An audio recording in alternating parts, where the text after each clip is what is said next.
ডাক্তারের কাছে গিয়েছেন, আপনার মনে করেন অনেক বড় রোগ হয়েছে, অনেক ডাক্তার দেখাচ্ছেন, সলভ হচ্ছে না।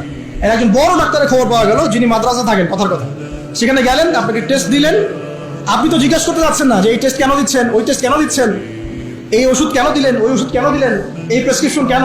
ডাক্তার যা বলছে আপনি অন্ধভাবে নিচ্ছেন না? নাকি আপনার ডাক্তারের এইসব টেস্টগুলো নিজে করার ক্ষমতা আছে? আপনি কি নিজেই টেস্টগুলো করতে পারবেন?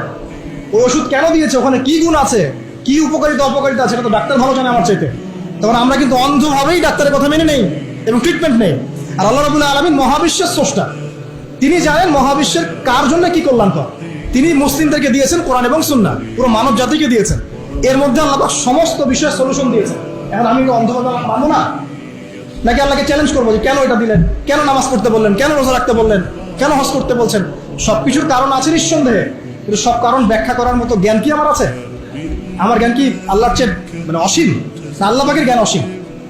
তাহলে আল্লাহ পাকের জ্ঞান যেহেতু অসীম, এই অসীম জ্ঞানের অধিকারী একজন সত্তার কাছে আত্মসমর্পণ করবো, এটাই তো ইসলাম, এটাই তো মৌলবাদ, এটাই তো অন্ধত্ব। তাহলে এইসব শব্দগুলো দিয়ে মুসলিমদেরকে ডমিনেট করার কোনো মানে হয় না।